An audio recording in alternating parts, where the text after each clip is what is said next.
Hello and welcome again to the Writer Review. This is Eric Corrupt Writer, and I'm in the depths of hell. I'm just kidding. You could clearly easily tell that the background that I'm in is red. I guess it's synonymous because I'm wearing a red t-shirt. And the background that looks like to me is a red background. I don't know why, but for some reason I don't know. Anyhow, this week's movie we're going to be taking a look back is the 2013 sci-fi action-adventure drama titled Oblivion. Now, Oblivion runs for 2 hours and 4 minutes long. It is directed by Joseph Kosinski. The script was written by Karl Gajdosek and Michael De Bruin. It is based off of a graphic novel that has never been published, and it was also done by Joseph Kosinski. It is produced by Peter Chernin, Dylan Clark, Duncan Henderson, Joseph Kosinski, and Barry Levine. It is composed by M83, Anthony Gonzalez, and Joseph Trapanese. The cinematography was done by Claudio Miranda, and it was edited by Richard Francis Bruce. And the stars of the movie are Tom Cruise, Morgan Freeman, Andrea Riseborough, Olga Kurylenko, Melissa Leo, Nicolaj Coster-Waldau, and Zoe Bell. So, Oblivion, make no mistake about it, it's truly a stylistic visual masterpiece that stars the ultra-stoic Tom Cruise fighting with himself and his emotional feelings. Is something you can't get better than this. Well, that's why I thought first when seeing it in theaters several years ago. And while the background of post-apocalyptic Earth looks impressive to the eyes, which isn't a bad thing, however, the story is kind of muddled at times. Director Joseph Kosinski succeeds in bringing the visuals to life, but the plot seems to meander at times and doesn't leave that much of an impression in the end. Okay, so the movie is set in the year 2077, and Earth has pretty much became kind of a ghost planet, so to speak. Practically most of humanity has been wiped out. And also, a lot of its resources have been wiped out. It is led to believe that back in 2017, a group of alien forces known as scavengers, or for short, they are called scavs, had went out to destroy the moon. The moon is basically broken into many pieces. And of course, a lot of catastrophic natural disasters started to take place all over the planet.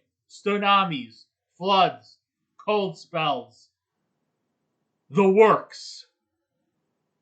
You name it. And it pretty much fucked up everything and pretty much almost wiped out humanity and most of its resources.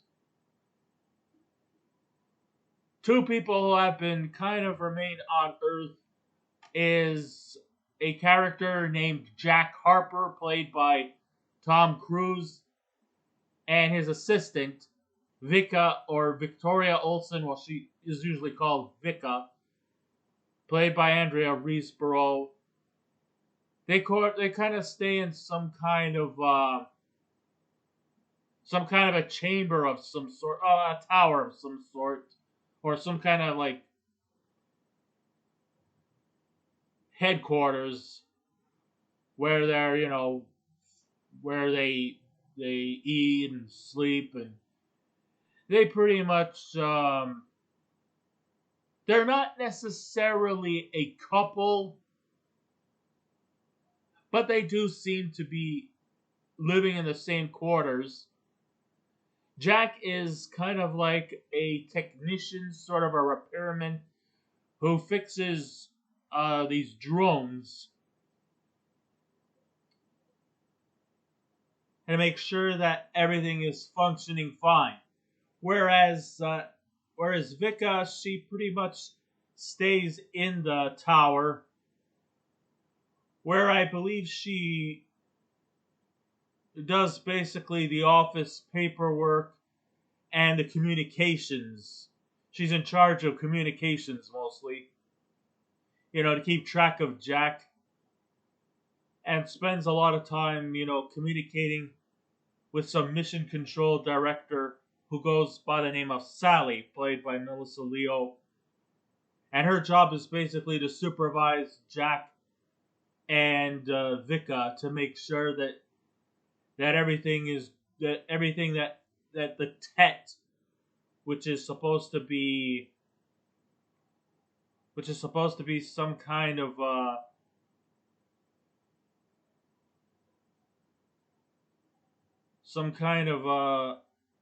like a base tower or something like that, that's supposed to assist them into getting them off of Earth so that they can go to be with other Earthlings who have found a home on one of Saturn's moons known as Titan. Of course, Sally always seems to ask them, "Are you all an effective team?" To which Vika always responds most of the time, "Yes, we are an effective team." But then Jack also soon to make a discovery. All of a sudden,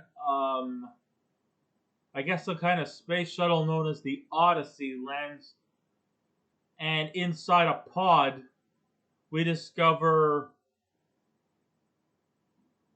a human body who's not dead or decomposed, but in full living, breathing structure. Her name goes by the name of Julia. And then all of a sudden, Jack starts to have some kind of memory revitalized. His memory starts to revitalize. At first, he didn't completely really remember anything that has happened pre-apocalyptic. I mean, he talks a lot about the 2017 World Series. And of course, as he goes on to repair the drones, he picks up these like old Earth relics, which may include a plush gorilla, a New York Yankees baseball cap, and a few other nicks and knacks along the way. Kind of almost like what Taylor does during the Planet of the Apes movie. In fact, a lot of these elements that you see in this movie are very, very much inspired by other sci-fi movies, like 2001: A Space Odyssey, to Planet of the Apes, to practically almost any other kind of sci-fi movie before this one.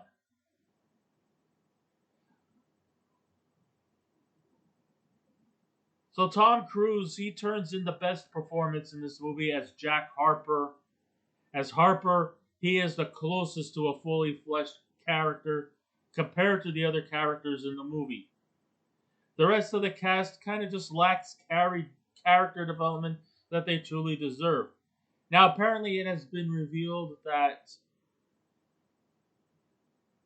both Jack and Vika are not the original Jack and Vika. In fact, they're clones. And if memory serves me correctly, this version of Jack Harper is Jack 49, and Victoria, or Vika, is Vika 49. So there's probably a whole bunch of other Jack and Vikas running rampant. But we don't know. We don't know where they are. We only get a few scatterings. Everything seems to be okay with Jack and Vika until Julia shows up and reveals to herself to be Julia Rusakova Harper, which means that she kind of remembers her and Jack were once a married couple. And once Vika also discovers that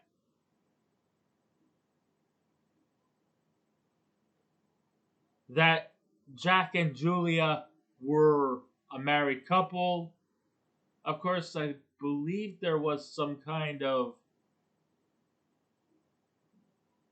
I guess, some kind of jealousy and resentment. And when Sally asks them, "Are you all an effective team?" You gotta love her accent. She ends up saying, "No, we're not an effective team." And I guess this may unfortunately have led to Vika's death. I mean, a lot of strange things kind of happen. In fact, a lot of strange and even startling revelations come within this movie. The logic facing the characters here seem to have a plethora of holes that leave several questions unanswered.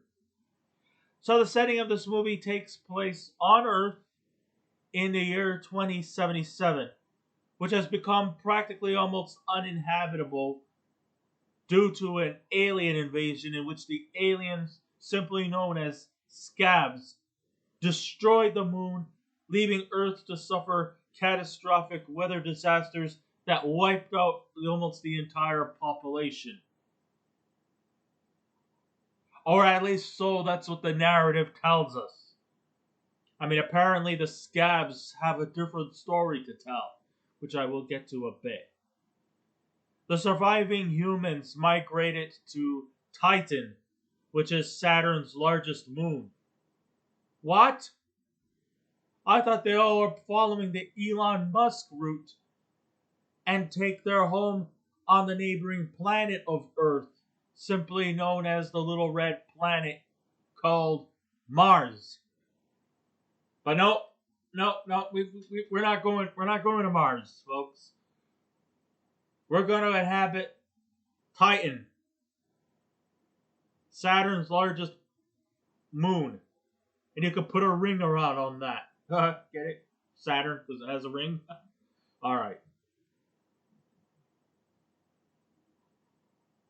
So yeah,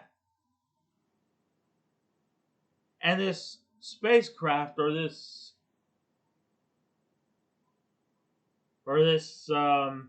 mission control place known as the TET is going to lead them to there. And they're pretty much almost 2 weeks away from fulfilling their initiative by repairing the drones, make sure they're working and that. But then the drones are not actually out to protect whatever's left on Earth. No, the drones, believe it or not, are out to suck out all the rest of the other things that make Earth the reason why we exist to begin with. Wipe out all the resources of humanity so that Earth actually becomes full blown uninhabitable. But then once Julia gets into the story, and once Jack starts to, start to explore all these relics that was once believed to have been part of Earth, he sort of sometimes often questions if whether or not following everybody else or following all the remaining humans on Earth to migrate to Titan, Jack just does not fully seem fully ingrained in joining everyone.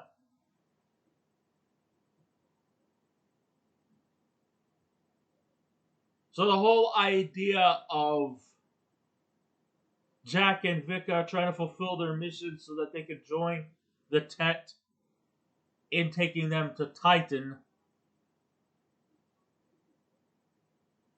it begins to start to turn into some kind of afterthought as it concentrates on Jack having to deal with an old flame from his past becoming a memory he just can't let go.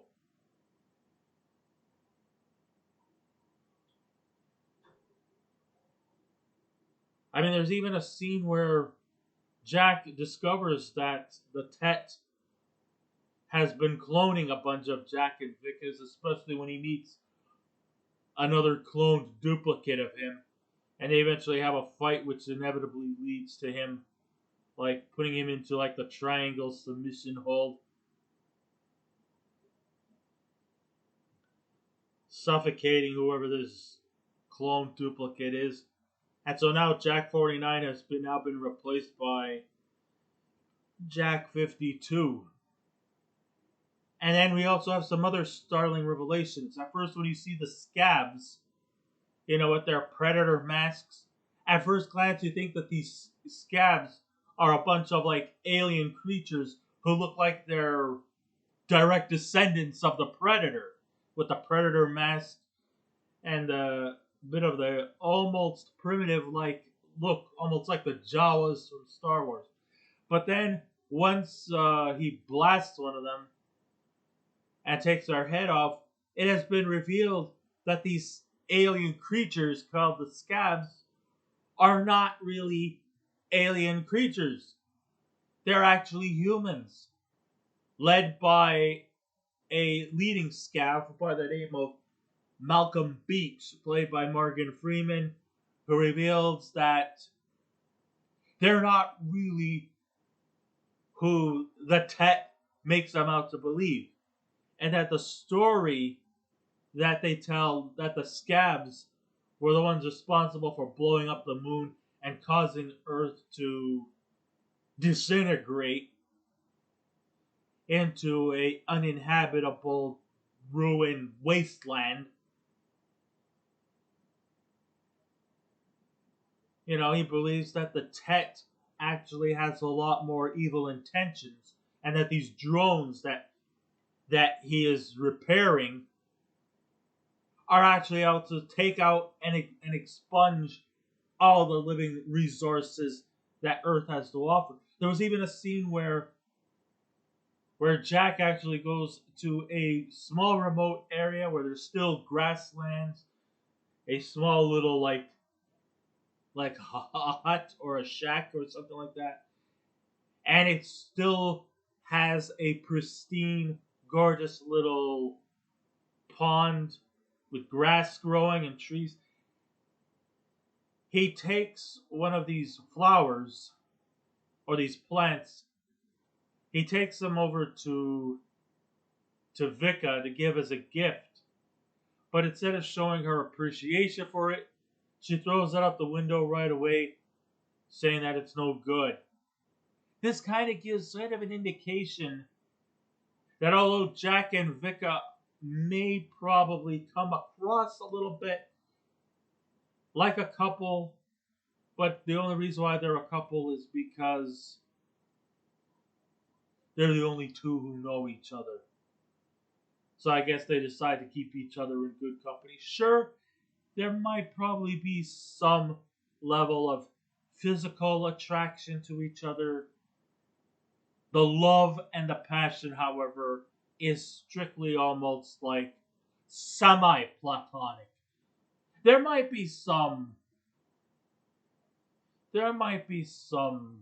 levels that they might get into in the physical sense. I mean, there is a scene where Vika does a sexy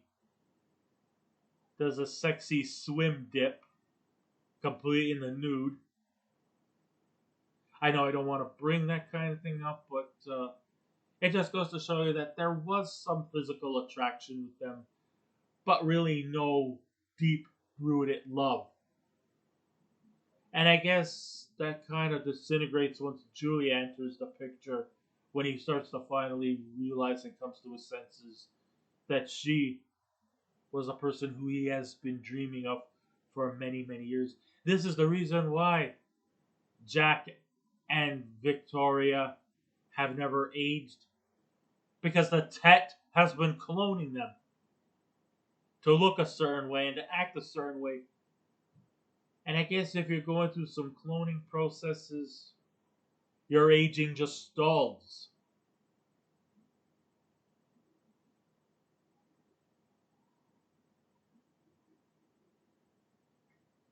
But once Jack starts to realize that the Tet is not on their side, they're against him, and that their motives is not about sending Jack and Julia and Vika over to Titan. No, they just want to use them as pawns to wipe out humanity and its resources, and they're so close to doing it that they're almost ready to leave, but they're not actually ready to leave. The Tet has much more evil intentions. We also clearly know that Sally, who is at mission control, well, it turns out that she's just a video decoy by the Tet, using her as some kind of manipulative tool to evaluate Jack and Vika's motives, and of course, always asking, "Are you an effective team?" No worry, I'm not going to use the Southern accent; it's already been done. Although that was funny, just the way she said it. I mean, okay, yes, I know a lot of mission controllers seem to come from the South, practically Texas, but from what I seem to gather, she didn't sound like she was a Texan. Maybe she was, but she sounded more closer to Louisiana than she did sound to a Texan. She kind of had a bit of that little Southern belle drawl. That's the way she was talking. It's also quite clear that Joseph Kosinski, who successfully directed Tron Legacy, seemed to get the inspiration from modern day sci fi films and crammed with those into one of his own. Well, not just the modern day, but older ones too, like 2001: A Space Odyssey and Planet of the Apes, and a few other ones too. But those two seem to be the ones that crossed my mind a bit. The sci-fi story or the political plot points are not very engaging, to say the least. And while it was actually kind of cool that Jack had two female leads, basically Andrea Riseborough and Olga Kurylenko, that could have led to something around the territory of a potential romance, Jack simply doesn't comply with the notion with either one because his work ethic and his intensity won't allow him to. Also, I think he was a little bit long in the face to be romantically partnered with younger actresses like Andrea Riseborough and Olga Kurylenko. I mean, it's not to say that for a guy who was in his 50s at the time, was aging. I mean, Tom Cruise, he practically has aged quite gracefully for a guy who's 60 years old as we speak. But I don't know, I still kind of find it a little odd that he's co-starring and and is sort of like physically involved with younger actresses. While he ages, his co-leads seem to sort of stall around the late 20s, early 30s. But the fact of the matter is, I just didn't find that much chemistry between he and Riseborough or even Kurylenko. With Riseborough, I could see that there was some sort of distance. But even I just didn't really find too much strong chemistry there. Olga Kurylenko, of course, being the fact that her English is quite limited,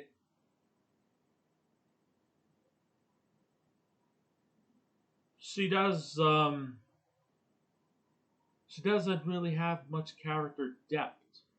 I mean, there really isn't too much character depth except for Tom Cruise's character Jack Harper, which means that I can't really say too much about the supporting cast. I would love to know more about the Scabs, Malcolm Beach, Sergeant Sykes, and some of the other characters who are like pushed in the background. I would love to know more about them, but I only just get small little fragments. It's like Kosinski wanted to say more, but he just didn't know how. So this movie was pretty anticlimactic and not very fulfilling. We're first introduced to Jack. The Earth has become an uninhabitable wasteland. The only things that were spared on the planet were a few relics of New York City buildings and maybe some landmarks. Jack is seen flying around in his ultra modified helicopter called the Bubble Ship, which is a pretty cool thing. I mean, there are some cool stuff in this movie. He also has that cool bike. His weaponry is also pretty impressive, highly advanced. I mean, all the physical, technical aspects of a sci-fi movie does come to life here. But I just wish there was also some more story, more character development. So he works as a technician who fixes drones and takes residence in a conservationist house on top of a tower, along with his cohort and maybe somewhat love interest, Victoria or Vika Olsen, played by Andrea Riseborough.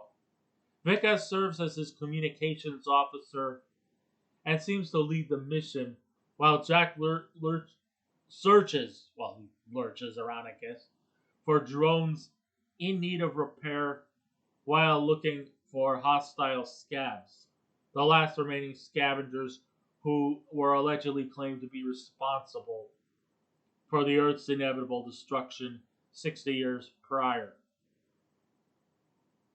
Vika also seems to keep in close contact with Mission Control, led by the weirdly spontaneous Sally, played by Melissa Leo, who in turns out to be just some programmed video algorithm manipulated by the Tet to make us think she really is a missions control person on the Tet, but it really turns out that she's just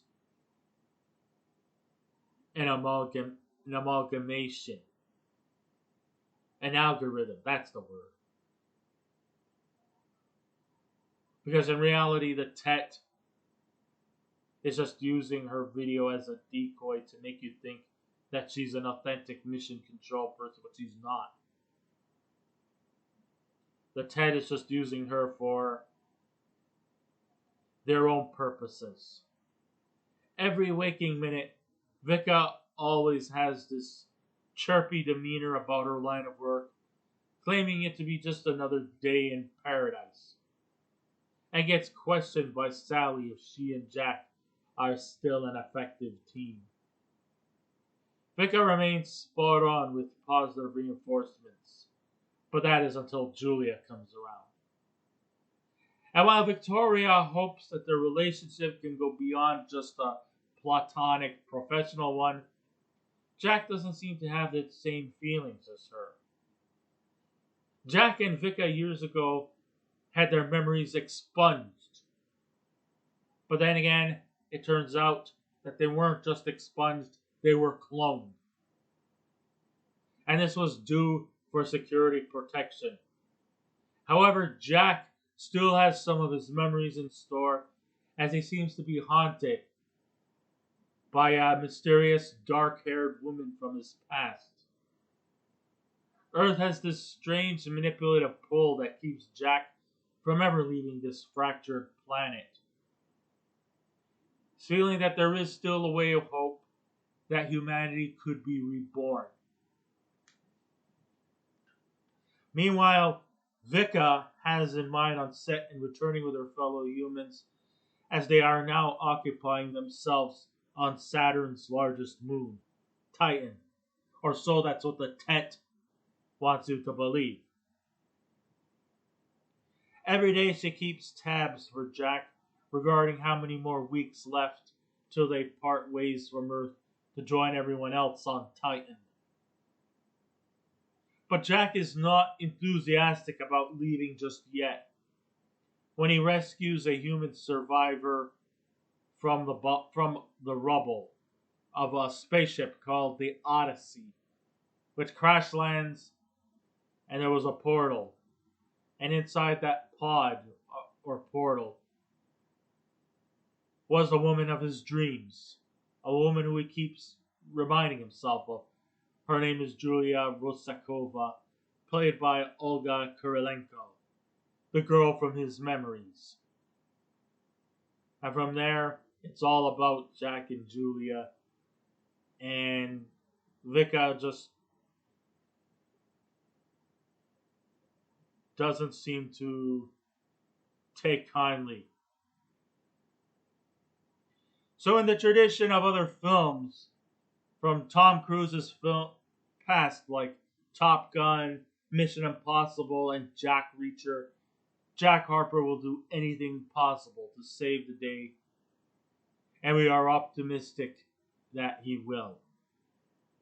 Because let's face it, Tom Cruise usually always seems to succeed in playing these kind of heroic roles. But his main setback isn't the dangerous mission he's on, but the crossroads between the two women in his life is complex as to who he wants to spend his life with. He's got two choices. He could either go with Vika and hop onto the Tet and boogie off to Titan. Or he could try and stay on Earth in hopes that the human race could come back to procreate and to bring back civilization. Start from scratch and then try to build up from there on.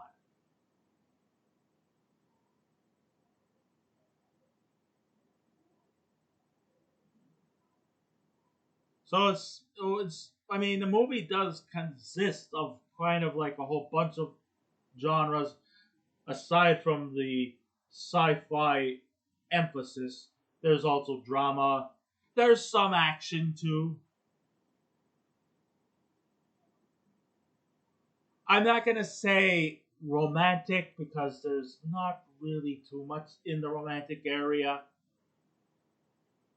except for that sexy dip that Vika did with Jack in the swimming pool. That's probably the only time we ever see anything physical in terms of romance. But at least in the end, yes, I'm giving away spoilers.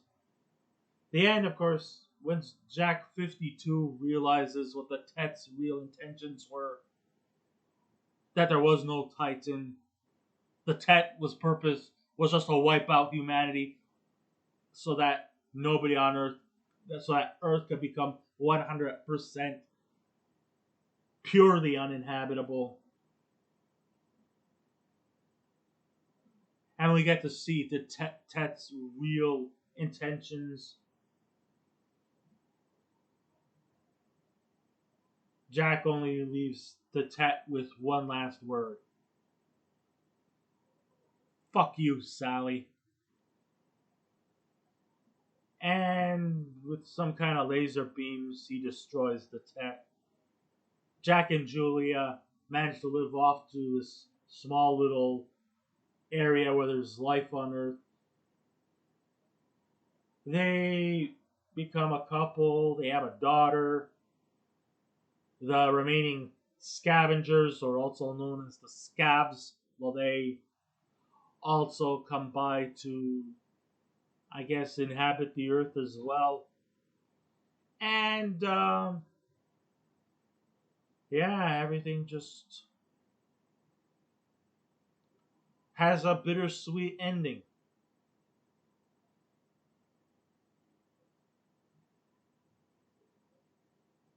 So there is also a lot of intensity also in this movie. I mean, like I said, the action scenes are few and far between.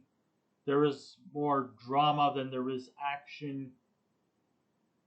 Like I said, the technological stuff, the cinematography is spot on perfection, which I will give Kosinski the praise for that.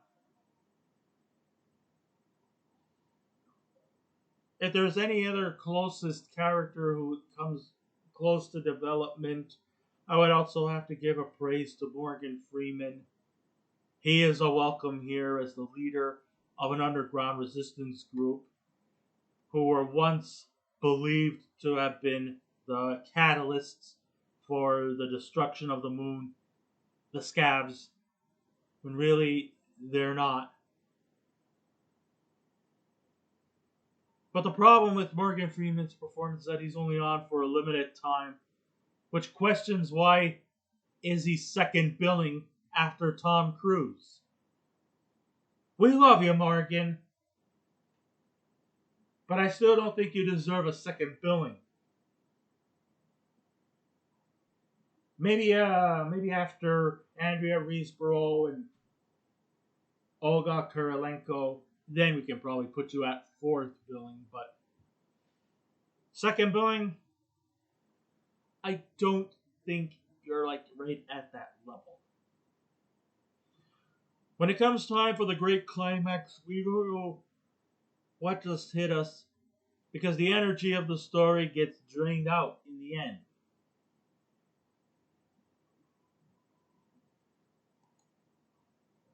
But yeah. So overall, I do have to admit I love the technical features. The background is probably something that I would have expected from a sci-fi movie. Definitely, Kosinski definitely has a lot of ideas from previous movies that are post-apocalyptic. Oh yeah, I forgot to mention THX 1138 was another great one. Slaughterhouse 5.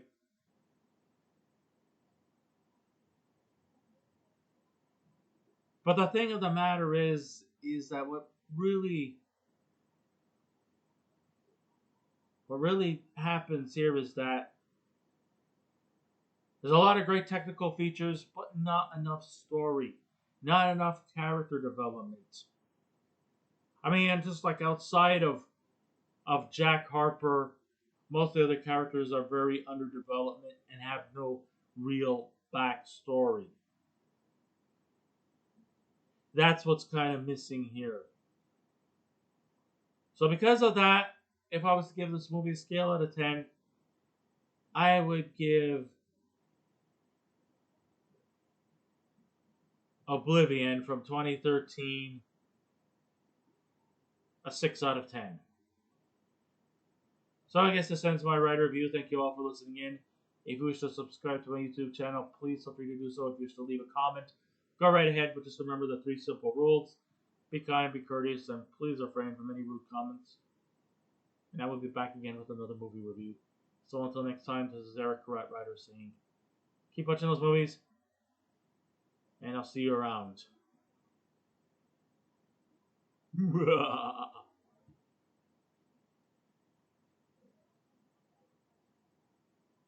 Goodbye.